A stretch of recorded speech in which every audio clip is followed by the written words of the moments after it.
Euro 186. Yan, tumirik.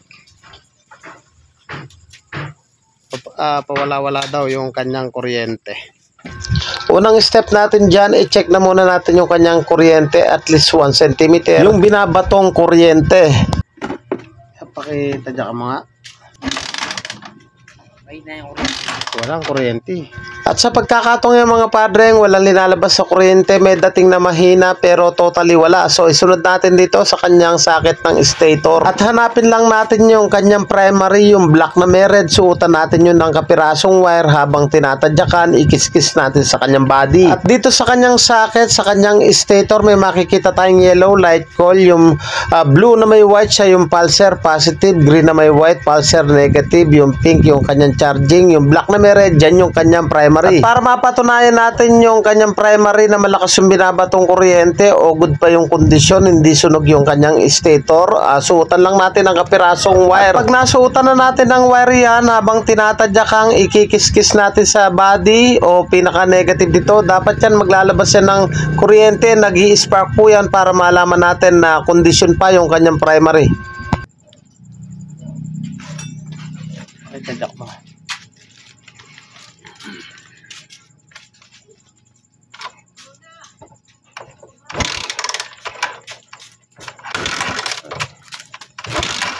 Teka.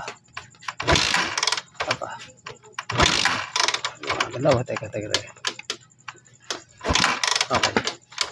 At sa pagkakataong yung mga padreng, malakas naman yung kanyang primary, goods naman yung kanyang stator, at ibalik na natin yung kanyang socket. At tanggalin natin yung kanyang bangko, yung tangke para ma-expose natin yung kanyang wiring.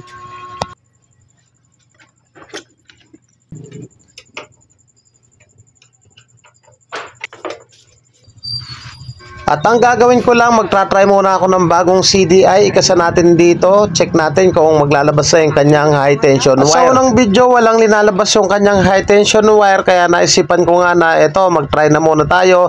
Dapat ito maglalabas na to ng kuryente ngayon in case na wala pa rin, so iba naman yung gagawin natin. Kira Binansyo. Tigay. Ayun na. Tumalam sa na yan. Ayun. Sige. CDI. CDI, ang putang na. Tumalam sa na. Okay. Aroy, ayaw pa rin. Tumalam sa na kanina. Sige. Tapos, okay na muna.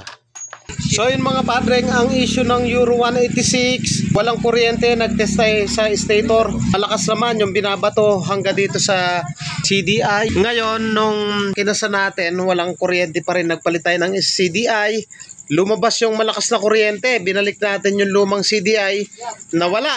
Hanggang sa nagpalit ulit kami ng pan-TMX Alpha, so nagkaroon na naman. Pero sa tuwing tinatadyakan namin dito sa high tension wire, ayaw maglabas ng kuryente. Ang ginawa namin, renekta ko na. Ayun o, renekta ko na. Kinat na natin yung black na may white. Ito yung galing susian, kill switch. Ngayon, naglabas na dito sa kanyang high tension wire ng malakas na kuryente. Pakita ko sa inyo. Pakita jak mo. Nakarekta yan. Doon lang siya nagsolid ng kuryente. Sige. Ayan o. Solid o. O, lakas o. Ayan o. Isa pa. Okay o. Ngayon, rekta natin dito. Try natin paanda rin. So, may pondo pang konting gas. Sige. Ayan o. Okay na. Okay na. O, yun. Ala ng gas. Tingnan nyo. Umaandar na siya o. So, bali ang issue nito, sinasabi ni boss, nag-car wash lang siya. Tapos nagkaganon na. Ngayon nga, pagdating dito sa high tension wire, walang linalabas na kuryente, good naman yung stator. Ngayon, pagdating sa CDI, eto yung red na may black, galing stator, malakas din. Ngayon yung dati niyang CDI, walang linalabas na kuryente dito, kaya nagpalit tayo ng ignition coil. Naglabas siya pero nawawala pa rin. So ang issue pala niya, yung kanyang susian, nag-cut tayo dito. Ngayon ang gagawin namin ngayon, ayan, nakarekta po yan.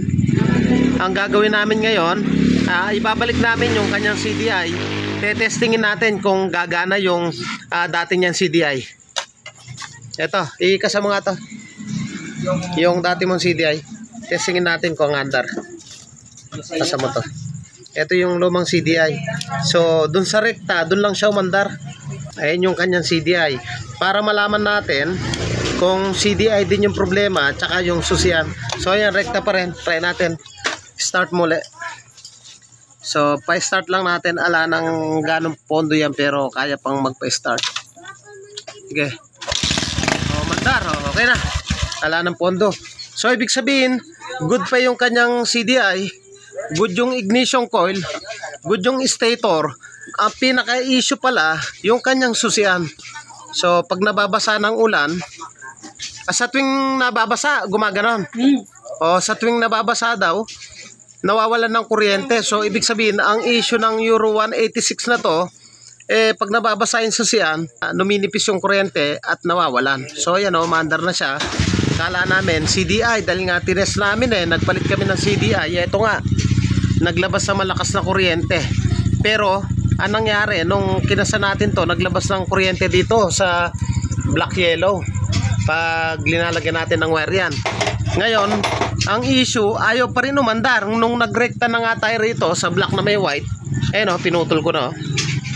Para mapatunayan natin. Nung pinutol, doon pa lang umandar. So, ibig sabihin, susian talaga yung problema. Eto. So, yan ang naging issue nito at umaandar na. So, ayan o. Pondo lang yung ginamit namin. In case na ma-encounter nyo to, yung nawawalan ng kuryente, nagkarwash lang, biglang nagkaganon, ang issue ay dito pala sa kanyang susian.